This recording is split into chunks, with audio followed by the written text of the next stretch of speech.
Rouge.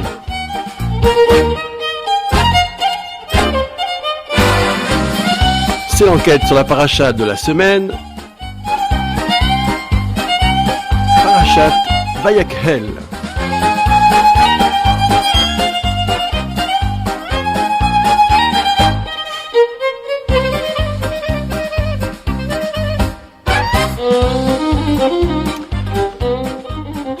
Fini le tapage. Nous sommes après le veau d'or. Alors chronologiquement ou thématiquement, Moïse plantera ou aura planté sa tente à l'extérieur. Il est en intimité avec Dieu et lequel Dieu est apaisé. Il restera au centre de gravité, c'est-à-dire au milieu du camp d'Israël, dans cette structure, depuis laquelle sa présence sera structurante.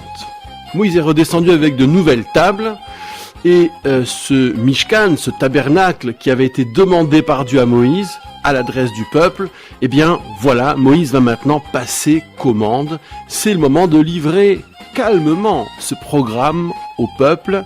Notre paracha est sans outrance et sans violence. La fin de la demande que Dieu avait faite, c'était le Shabbat, le thème du Shabbat qui intervenait comme conclusion. Ici, il interviendra comme introduction. Nous aurons donc le grand discours, le grand appel aux fils d'Israël, aux enfants d'Israël, et ensuite nous aurons la réalisation élément par élément de ce tabernacle. Voilà notre programme. D'abord donc l'appel et ce grand rassemblement. Il faut imaginer un peu cette foule. La paracha commence sur ces mots, Vayakhel Moshe. Vraisemblablement donc nous sommes juste après la dernière montée au Sinaï, les derniers 40 jours, 2 nouvelles tables. Vous connaissez les conditions, je n'y reviens pas. Hommes, femmes, enfants, que sais-je, tout le monde est là pour entendre ce que Moïse a à dire. Cette aventure qui commence là sera fondamentalement une aventure collective et pas le fait de quelques-uns. Je disais en introduction que l'introduction de ce discours c'est Shabbat, là où la même batterie de prescriptions, certes pas dans le même ordre, nous le verrons, mais c'était conclu par le Shabbat. Mais ici, il y aura quelques différences. Il ne sera plus question du Shabbat de la création, du Shabbat de jadis, qui préexiste en somme à l'histoire et qui est donné aux hommes, comme nous l'avons vu dans le livre de l'Exode. Là, il y a juste la structure du Shabbat, les 6 jours d'ouvrage. Alors, on ne peut pas ne pas penser au temple, qui est l'ouvrage par excellence, la Melacha, et le 7e jour, sans ouvrage, et tout ça est dit avec une sévérité notable, avec une prescription pratico-pratique dans l'éventail des interdits du Shabbat, où il faut bien le dire, on ne s'était jusqu'alors exprimé qu'en termes généraux. Ici, il y a un détail qui plus est domestique, lo tevaharu esh b'chol moshevotechem beyom ha-Shabbat. Qu'aucun feu ne brûle dans vos demeures le jour du Shabbat. Demeure qui en français un peu vieilli, maintenant se dit foyer, parce que justement, une famille, c'est une cheminée, c'est un feu. Et donc il faudrait que ce feu soit éteint. Tiens donc, quel drôle de symbole. Ensuite, c'est l'appel au don. Ça avait déjà été prescrit, rappelez-vous, Teruma. Là, c'est l'appel au don concret qui... Et c'est pas une taxe, un impôt tel le demi-cycle, mais uniquement fondé sur la générosité et la spontanéité. Ce temple ne reposera que sur un acte collectif d'une part, spontané et généreux, tout un symbole. L'appel se décline donc en métaux, on les a déjà vus, or, argent, cuivre, les laines, azur, pourpre, écarlate, du lin, du poil de chèvre tressé, des peaux, bélier, rougi, tahash et autres, des poutres en bois de chittim, de l'huile pour le candélabre, des parfums pour l'huile d'onction et pour l'encens, et les fameuses pierres de Shoham et les pierres du pectoral. Et puis il y a un autre appel à don qui est demandé, c'est un appel à don de temps et de talent, tout sage de cœur parmi vous. Donc il y a un appel à volontaires pour faire le Mishkan. Il y aura des volontaires désignés, des responsables désignés, des managers et autres artisans-chefs, nous allons les voir, mais il y a aussi un appel à tout un chacun à se sentir concerné par la réalisation. Alors qu'est-ce qui est à faire? Moïse enchaîne avec le cahier des charges, la liste des tâches, dirions-nous aujourd'hui. Il y a le bâtiment principal, ses tentures, sa couverture qui forme son toit, qui est complexe, sa structure, c'est-à-dire ce qui forme le bâtiment, les poutres avec leur socle. Il y aura les meubles à réaliser. Il y aura, à savoir donc l'arche et ses barres, son couvercle, le rideau de séparation entre le saint et le saint des saints, la table, les accessoires et les pains, le candélabre, ses accessoires et son huile, l'autel pour l'encens et ses barres, l'huile d'onction, qui d'ailleurs, dont la recette est un peu commune à la réalisation des encens, et l'encens même, l'autel d'Holocauste, c'est ainsi qu'on l'appelle, l'autel des sacrifices en fait, qui est à l'extérieur et ses accessoires, le kior, ce bassin ou cet évier, comment on le traduit très exactement, de cuivre, qui est disposé certes avec son socle à l'extérieur, c'est-à-dire dans la cour du temple, dans l'axe de l'autel, et nous verrons d'où vient ce kior. Il a une histoire aussi. Il est même assez central, pour le coup, bien qu'accessoire. La cour aussi sera réalisée avec ses poutres, ses tentures, et la tente d'entrée, ou la tenture d'entrée, pour marquer la séparation entre l'extérieur et l'intérieur de cet espace, cette cour. Il y aura des pieux de maintien du bâtiment et de la cour, maintenus donc par des cordages. Pieux et cordages. Tous les textiles seront à manier, à confectionner, alors soit pour habiller les prêtres, Aaron et ses fils, nous avons déjà vu le détail des tenues, soit pour transporter, le cas échéant, les ustensiles qui seront couverts à chaque fois. Après ce bon, somptueux discours fourni, les fils d'Israël, les enfants d'Israël, faut-il dire, prennent congé. Et il y aura la réponse des Hébreux. Cette réponse est sublime, elle est au-delà des espérances. D'abord, au niveau des matériaux, ça fonctionne. Chacun, porté par son cœur et sa générosité, va livrer depuis sa fortune personnelle, mais d'où vient cette fortune? Est-elle équitablement répartie? Voilà une question qui mérite d'être traitée. Et dans cette foule qui réagit, la Torah pointe d'entrée de jeu l'initiative des femmes. Les femmes vont faire mieux que les hommes. Plus que les hommes, peut-être même vont agir avant les hommes. En gros, quelle que soit la traduction que l'on donnera au verset incriminé, les femmes ont doublé les messieurs. Elles apportent toutes sortes de bijoux. On apporte, du coup, in fine, toutes sortes de bijoux. L'or offert est parfois montré, arboré, les laines offertes également, le bois disponible. Chacun y va de sa petite fortune. Et l'on ajoute que les femmes sages de cœur vont s'atteler à une tâche ô combien délicate et difficile, c'est le maniement du fil tissé et la couture des peaux. Par exemple, pour réaliser ce fameux toit, il fallait agencer des peaux entre elles, et c'est un ouvrage extrêmement compliqué. Même les princes, on se posait la question d'égalité, vont être mis à contribution, vont spontanément pratiquer une sorte d'impôt volontaire sur leur fortune. Tiens donc, ce sont eux qui vont livrer les pierres précieuses, les parfums, les huiles, qui sont extrêmement rares et chères. On découvre donc qu'à la sortie d'Égypte, il y a déjà des inégalités de patrimoine. Voilà qui est intéressant. C'est-à-dire que la naissance, les princes, se retrouvent mieux nantis que n'importe quel sortant d'Égypte. Allons, n'allons pas chercher querelle pour tout et tout de suite. Quoi qu'il en soit, les hommes, les femmes, selon leur générosité, auront contribué, et à l'inverse du temple de Salomon, par exemple, ou bien des travaux pharaoniques d'Hérode, sublime temple d'Hérode, c'est pas l'œuvre de quelques-uns, c'est vraiment l'œuvre de tous et de toutes, faut-il préciser, je dirais même de toutes et de tous, et cette œuvre est portée par une générosité. Il y a une deuxième adresse de Moïse qui va désigner, comme Dieu lui avait demandé de le faire, Betsalel. Il est appelé par Dieu d'ailleurs, le souffle de Dieu le remplit de sagesse, d'intelligence, de science dans tous les arts et les ouvrages. Il sait manier le calcul pour manipuler les métaux, sculpter les pierres ou les polir, pour manier le bois également.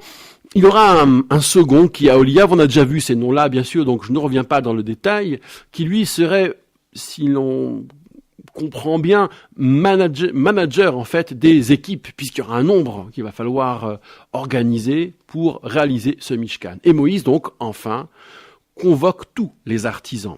Donc cette fois-ci, la parole n'est plus c'était déjà un moment, c'était le cas déjà depuis un moment, n'est plus à l'adresse de tous, mais ce sont les artisans qui sont ciblés, Bezalel, Aholiav, tout sage de cœur, selon l'expression, magnifique expression sagesse de cœur.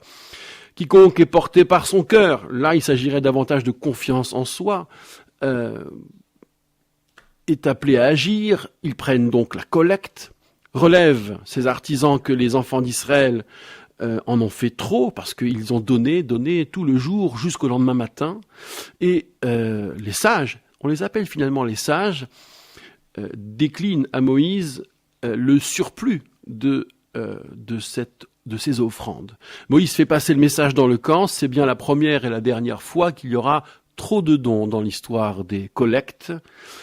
Nous verrons maintenant, dans cette deuxième partie, comment les choses seront confectionnées. Et là, ouvrez grand les yeux et les oreilles, il y a quelques détails qui ne doivent pas nous échapper. Première pause musicale.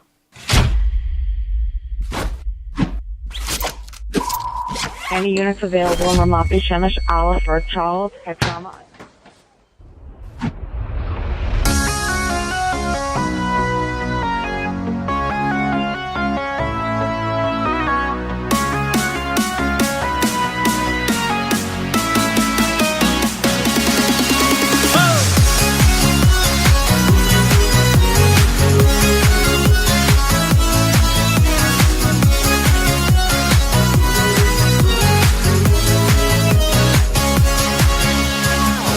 مسبتي لما خولي أفحتو مسبتي لما خولي أفحتو مسبتي لما خولي لما خويل ما خولي أفحتو مسبتي لما خولي أفحتو مسبتي لما خولي أفحتو مسبتي لما خولي لما خويل ما خولي عشان لكاي لعلم لعلم Olam oideka Hashem Elokai le'olam le'olam Le'olam oideka Hashem Elokai le'olam le'olam Le'olam oideka Hashem Elokai le'olam le'olam oideka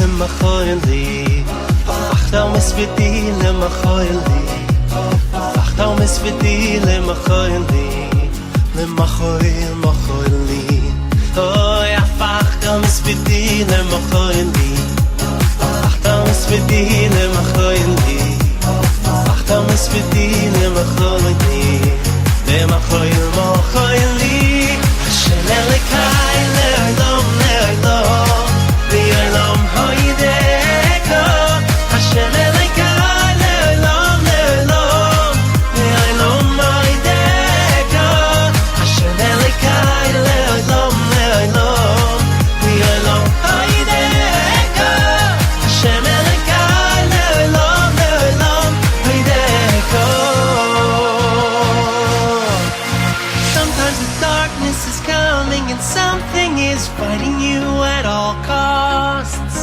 Storm clouds are gathering, voices are chattering, telling you Any all drivers is available for an emergency lost. transfer for an adult Suddenly with a severe abdominal light pain. is shining, you're finding it, breaking through the night.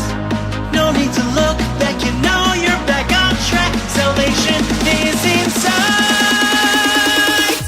Hashem Elokai le'olam le'olam le'olam oideka. Hashem Elokai le'olam le'olam le'olam oideka. Hashem Elokai le'olam le'olam le'olam oideka. Hashem Elokai le'olam le'olam oideka.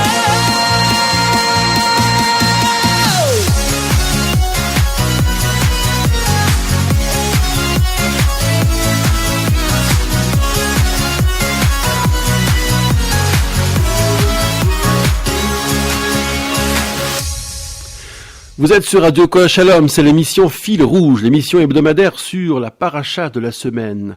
Chaque semaine a sa lecture, la Torah est lue en un an, on appelle ça en hébreu paracha, éventuellement sidra, on peut dire en français péricope.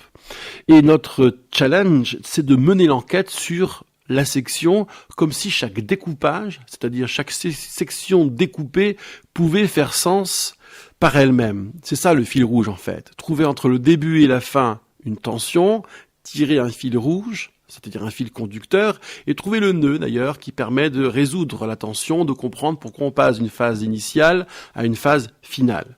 C'est un challenge, un défi, et ça fonctionne plutôt bien. Ça fonctionne avec le narratif, ça fonctionne avec le thématique. Donc, on poursuit, bien sûr, cette initiative du fil rouge. Pour l'heure, nous avons vu le discours de Moïse à tout le peuple, le discours de Moïse à l'endroit des artisans. Maintenant, c'est la réalisation depuis le temps que l'on patiente pour voir s'ériger ce Mishkan, ce tabernacle, ce temple du désert. Alors, je ne vais pas revenir sur tous les détails, il vous suffira de vous référer à Parashat Teruma notamment, il y a quelques semaines, puisque les détails, les allures, les matériaux, les agencements vont être repris. Je vais juste pointer les différences par rapport à la présentation initiale. J'ai indiqué tout à l'heure que dans la présentation initiale, il y a le thème du Shabbat qui vient clôturer, alors qu'ici, pour passer à la phase de réalisation et de commande, le Shabbat introduit.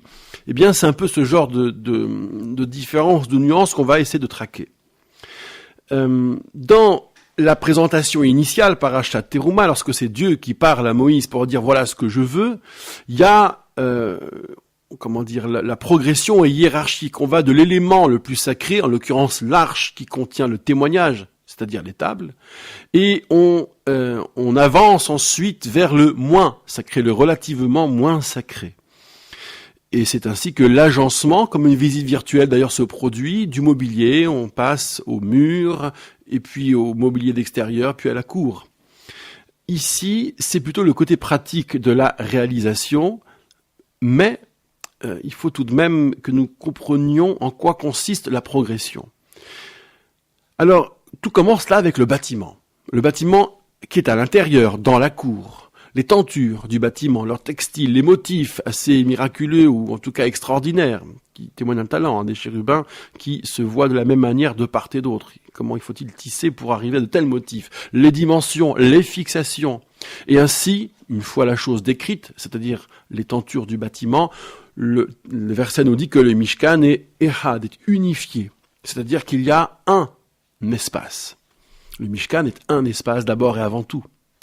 Un espace détaché du reste.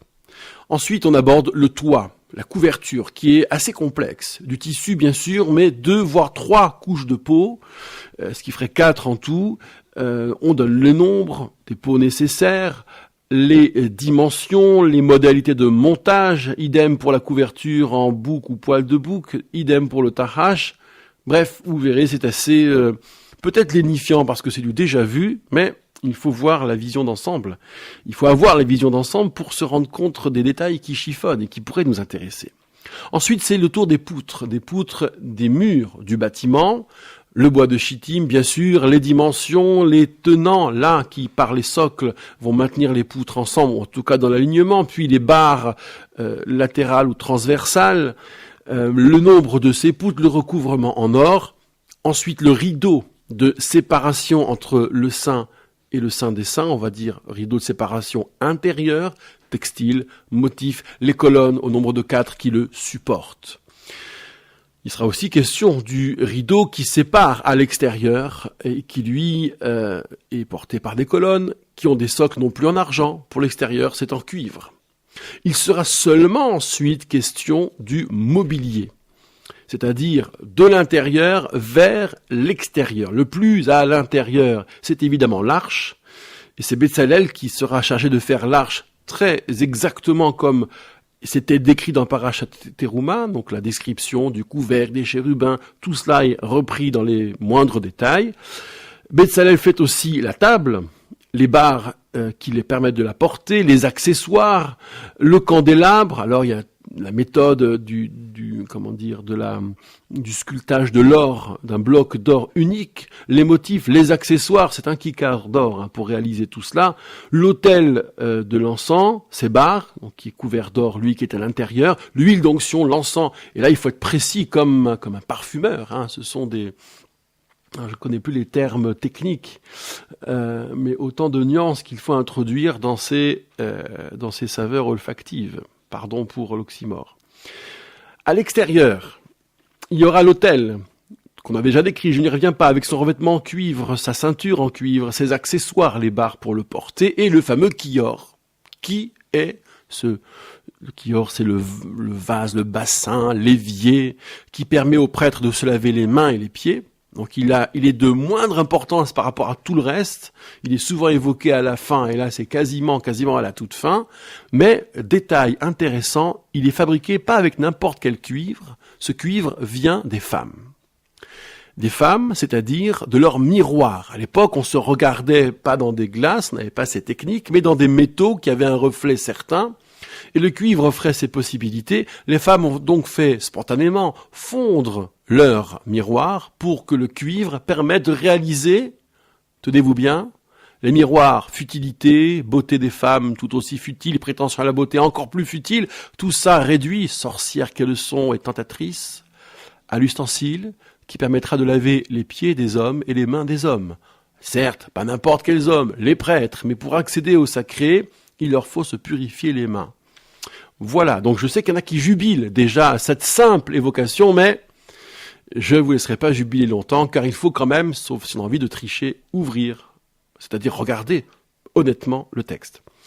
Le dernier élément de cette description des réalisations, c'est la cour, la grande cour du temple. Alors, les tentures, les dimensions, vous y retrouverez tout, les colonnes, les socles en cuivre, la répartition, la fixation avec les pieux et les cordes, et l'entrée séparée par un rideau, là aussi, qui cache depuis l'extérieur l'ensemble. C'est à la fin seulement que l'on cache le tout, et cette fin, nous allons essayer de lui donner sens après cette seconde et brève pause musicale.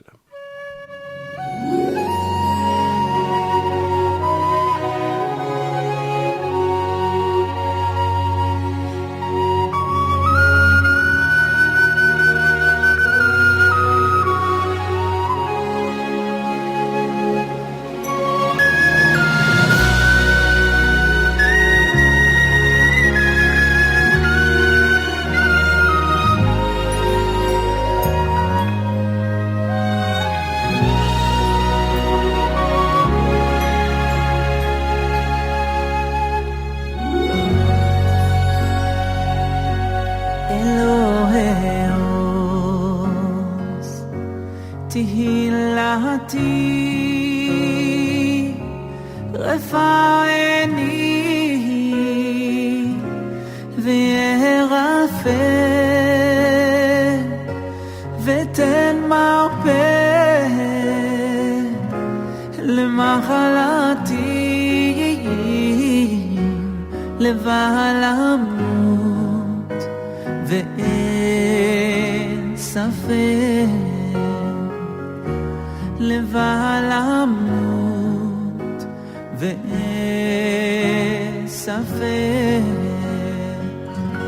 לך אודה בעודי חי בתוך רעי וגם החיים ויאמר מהל על שיחה בכל הרב וניב יפה בכל הרב וניב יפה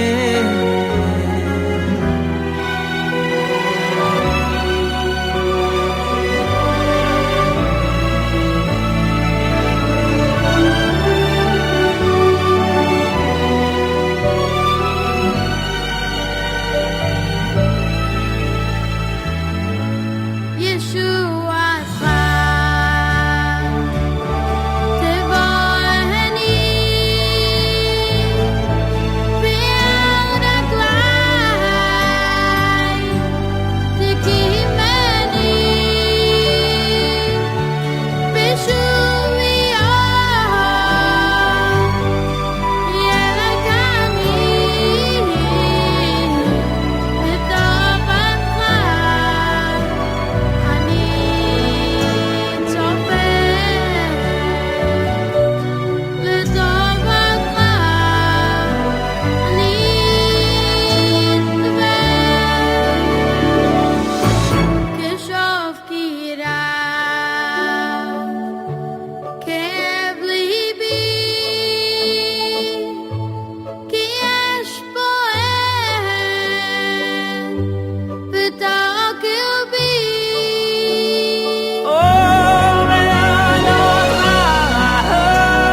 וכוחי הוא מאוד אפל, וכוחי הוא מאוד אפל. יהי נחס חסדך עלי לשמחני היא במעגלי ובכל ימיי היא וגם בלילה אהלך ונועם אהלך ונועם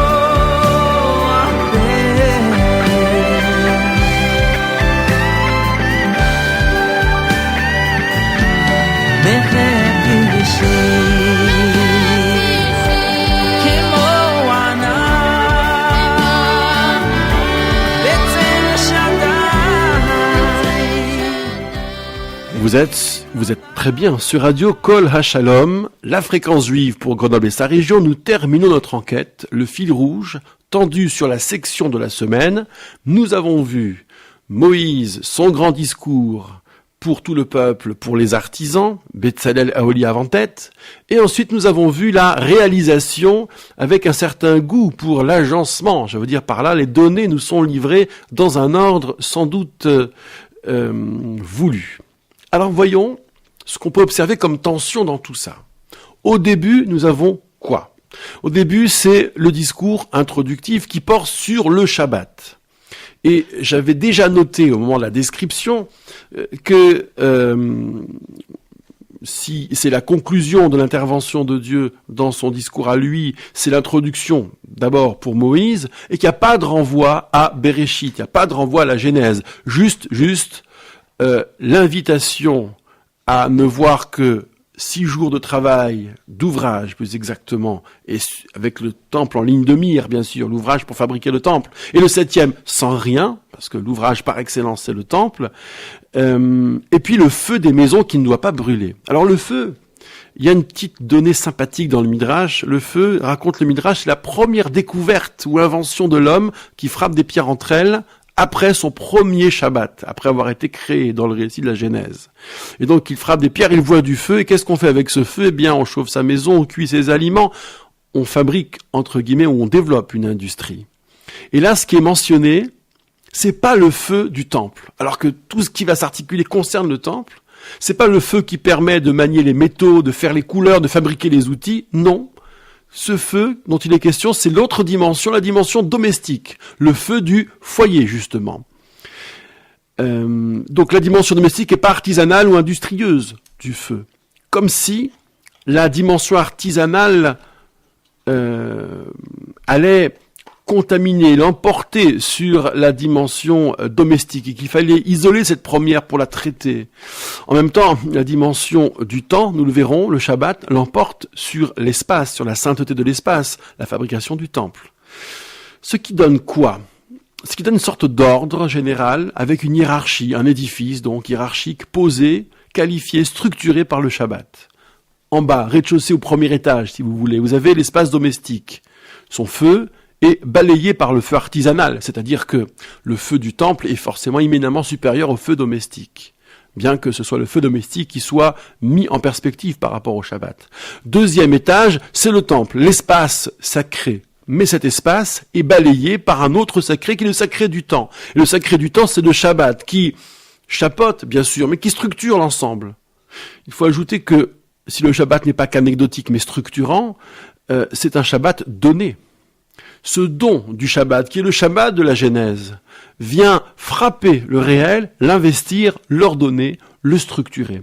Et tout ça, ça se raconte devant tous les enfants d'Israël. C'est-à-dire que cette hiérarchie vient se poser là, au milieu d'une foule profane, la foule par excellence est profane, et d'où la comparaison d'ailleurs entre le temple et le foyer. C'est-à-dire que ce premier étage de l'édifice a à voir aussi avec le sacré, avec l'étage suivant, avec le temple. Tout ça est intimement lié. Et interagit.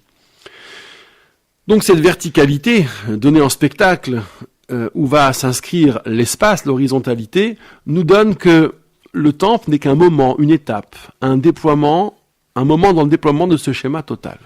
Voilà ce que nous avons au début. Maintenant, voyons la fin. La fin, c'est la cour du temple. Donc c'est la séparation d'entrée, bien sûr, mais le dessin qui permet de situer un espace sacré. C'est l'achèvement même de cet espace sacré et qui représente l'achèvement du tout. Et pas le commencement. C'est-à-dire que finir par la cour, c'est fermer les regards sur ce qu'il y a à l'intérieur, qui d'abord était regardé, qui ne l'est plus. Ce qu'il contient aura appartenu à cette vision du tout venant, la vision profane, et finit par être caché, c'est-à-dire à échapper au regard du profane. C'est ce que nous avions à l'époque développé. Le sacré procède donc d'un arrachement du profane. En somme, il procède du profane. Comment s'organise ce moment, alors qualifié dans notre édifice du début d'intermédiaire de l'espace sacré, que signifie cette conclusion alors que au fond c'est intermédiaire? Eh bien voici notre fil rouge. Ça c'est la tension, la petite tension. Voici le fil rouge. Le sacré, nous l'avons vu, est mis en regard avec deux dimensions. L'espace sacré est mis en regard avec deux dimensions. Au début, il est mis en regard avec le foyer domestique. Il le dépasse par le feu. Le feu du sacré, de l'espace sacré, va prévaloir par nature sur le foyer, le feu, de l'espace domestique. Puis à la fin de la paracha, le sacré procède de la foule. Puisque c'est en cachant du regard de la foule qu'on obtient l'espace sacré. Alors cet espace sacré, compte tenu de ces deux connexions-là, est-ce qu'il y a rivalité entre ces forces initiales, le foyer domestique et la foule, l'une par rapport à l'autre? Qu'est-ce qui travaille au juste l'espace sacré? Et en même temps, que représente ce sommet de la contribution de l'homme? Parce que le Mishkan, c'est quand même une contribution dans ce que l'homme a de meilleur. La diversité, la foule et la générosité. Tout ce que l'homme peut porter en son cœur, d'autant qu'il est porté par son cœur, tout est là, son talent, sa richesse, et si j'ose dire, quand c'est la foule qui s'en mêle, sa puissance combinatoire, qui fait réaliser des grandes choses, qui fait réaliser la cité. Le Shabbat étant la part de Dieu donnée, d'un côté, donc le Shabbat vient structurer l'édifice, depuis le haut il descend, il structure la création, l'ordre de la création, et en revanche, le Mishkan, lui, c'est la réalisation des hommes vers Dieu, un élan des hommes vers Dieu. L'espace sacré, donc, comme émanation du profane, c'est la ligne ascendante, la trajectoire ascendante des hommes vers Dieu, et l'espace sacré, par contre, comme dépassement du sacré domestique, eh bien, se trouve au carrefour et de la trajectoire descendante de Dieu vers les hommes. L'espace sacré, c'est donc le point de rencontre par excellence de ces deux élans. Élan des hommes vers Dieu, élan de Dieu vers les hommes, mais s'agissant de l'élan des hommes vers Dieu, il n'y a pas qu'une vitesse, il y en a deux. C'est ce que nous allons voir après cette toute dernière pause musicale.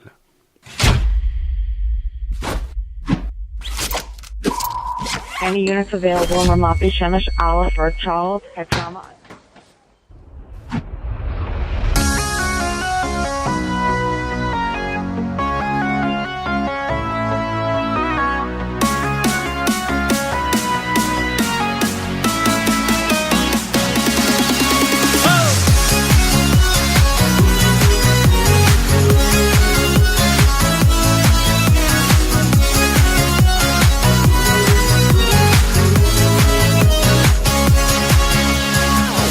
مسبتي لما خولي أفحدة مسبتي لما خولي أفحدة مسبتي لما خولي لما خوي مخولي أفحدة مسبتي لما خولي أفحدة مسبتي لما خولي أفحدة مسبتي لما خولي لما خوي مخولي عشان لك عين لعلم لعلم لعلم عيدك عشان لك عين لعلم لعلم لعلم عيدك عشان لك عين لعلم لعلم لعلم عيدك عشان لك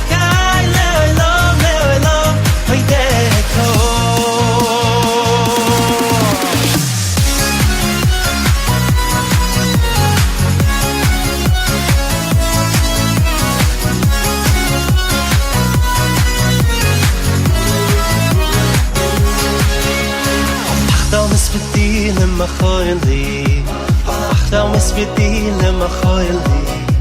Afachtam is fidil in my choyli. Lema choyl, ma choyli. Oh, afachtam is fidil in my choyli. Afachtam is fidil in my choyli. Afachtam is fidil in my choyli. Lema choyl, ma choyli. Hashem Elokai le'olam le'olam. Le'olam hoydeka. Hashem Elokai le'olam le'olam. Le'olam hoydeka. Hashem Elokai le'olam le'olam. Le'olam hoydeka. Hashem Elokai le'olam le'olam hoydeka.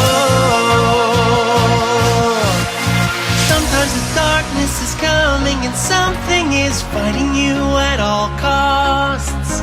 Storm clouds are gathering, voices are chattering, telling you Any all drivers is available for an lost. emergency transfer for an adult with Suddenly severe a abdominal light pain. is shining, you're finding it, breaking through the night. No need to look back, you know you're back on track. Salvation is in sight. Hashem Elokai le'olam le'olam. Le'olam hoydeka. Hashem Elokai le'olam le'olam. Le'olam hoydeka. Hashem Elokai le'olam le'olam. Le'olam hoydeka. Hashem Elokai le'olam le'olam hoydeka.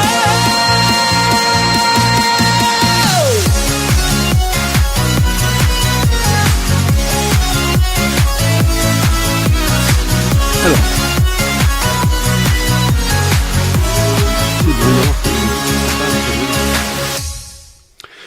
Conclusion de notre enquête fil rouge sur Radio Kol Shalom. Nous avons vu que dans la rencontre que représente l'espace sacré, où se situe la rencontre, élan des hommes vers Dieu, élan de Dieu vers les hommes, il y a du côté des hommes au moins deux vitesses dans cet élan, dans ces élans. Il y a un élan dans l'élan, où il y a un élan de l'élan, car il y a la vitesse des hommes et il y a la vitesse des femmes. Moïse s'occupera de manager le tout, bien sûr, de faire passer les messages adéquats, mais les hommes et les femmes dans le Mishkan ont des représentations différentes. D'abord, pour faire ce Mishkan, il fallait des fortunes, de la richesse, des richesses. Elles viennent d'où? Elles viennent de l'Égypte, où tout a été faussement emprunté pour ne jamais rendre. Mais regardez bien le verset à l'époque, Parashat Bo, les hommes demandent, mais les femmes aussi demandent à leurs voisines. Ça veut dire qu'il y a deux démarches, qu'il y a de richesse, qu'il y a de patrimoine, de butin, de puissance. Deuxième élément de rappel, pour le veau, c'est les hommes qui ont violenté les femmes pour leur arracher leur or, les femmes et les filles, et les fils aussi, accessoirement, pour réaliser cette incarnation représentant leur transcendance de multitudes liguées, combinées entre elles. Enfin, combinées entre eux, donc, en l'occurrence. Puis ensuite, pour la confection, nous avons vu que l'œuvre des femmes qui procèdent des travaux domestiques, la couture, certes intervient, mais c'est surtout le cuivre du kior, du bassin. Dans ce narratif, donc, on voit que, d'un côté, la puissance des hommes s'est prise au jeu de cette force combinatoire, c'est le veau. Mais que la puissance des femmes, elle, qui procède du domestique, ne s'est pas compromise. Quand je dis domestique, entendons-nous bien, ce n'est absolument pas normatif. D'abord, je ne parle que du féminin symbolique, mais j'entends par là l'intime. La puissance féminine, en ce qu'elle contient l'intime, s'articule autour de l'intime. Elle ne l'oublie pas, elle, c'est intime. Les hommes, lorsqu'ils se liguent, ils oublient qu'ils viennent de ventre des femmes. Ils oublient le roman de leurs origines. D'où l'outil de purification, le kior. Main, action, pied, mouvement. Purification des hommes, fait à partir du don des femmes. Le sacré domestique est un contre-pouvoir à la puissance de la masse. La connaissance de l'intime est un contre-pouvoir qui vient modérer, peut-être purifier le délire du collectif. Cette rivalité existe et doit toujours exister. Ezer Kenegdo, il n'est pas bon que l'homme soit seul, Dieu lui fait un contre-pouvoir, pourquoi il n'est pas bon que l'homme soit seul? Pour les soirées d'hiver? Non, nous dira Rashi, pas bon que l'homme soit seul parce qu'une fois qu'il est seul ici-bas, il s'y croit, il s'y voit déjà, il se prend pour un dieu. Alors, de même, l'homme ensemble se voit en transcendance, on l'a vu avec le veau. Et cette dualité de puissance homme-femme va rendre la rencontre possible. Parce que si l'homme se prend pour Dieu, la rencontre est loupée. C'est de trajectoires qui ne se touchent pas, qui ne se croisent pas, qui s'évitent, qui se loupent. Mouvement de Dieu et mouvement de l'homme se croisent donc grâce à la modération, à la purification exercée par la puissance de l'intime. L'homme dans son mouvement ne doit pas être seul. Son mouvement doit être travaillé par la puissance contradictoire, contre-pouvoir de l'intime, pour ne pas, lui, confiner l'absolu au fanatisme, et pour que cette rencontre soit authentique et véritable. C'est toute la grandeur des femmes, à l'instar de la liberté guidant le peuple dans ses fureurs, le Mishkan n'étant que la rencontre du relatif et de l'absolu, est rendu possible par cette connaissance jamais effacée de l'intime. Il apparaît donc que notre spiritualité, notre mouvement vers Dieu, notre élan vers Dieu, ne peut pas se débarrasser des représentations féminines, encore moins des femmes dans la réalité évidemment, et si elle le faisait, néanmoins, elle prend le risque de refabriquer ces veaux qui incarnent la puissance du principe masculin lorsque tous sont ligués pour la cité, pour la conquête, pour l'illusion de la transcendance. Voilà de quels élans est fait notre élan. Je vous remercie de votre patience et votre fidélité. Je vous dis à la semaine prochaine. C'était Fil Rouge sur Radio Kol HaShalom. Shabbat Shalom Vorach à toutes et à tous.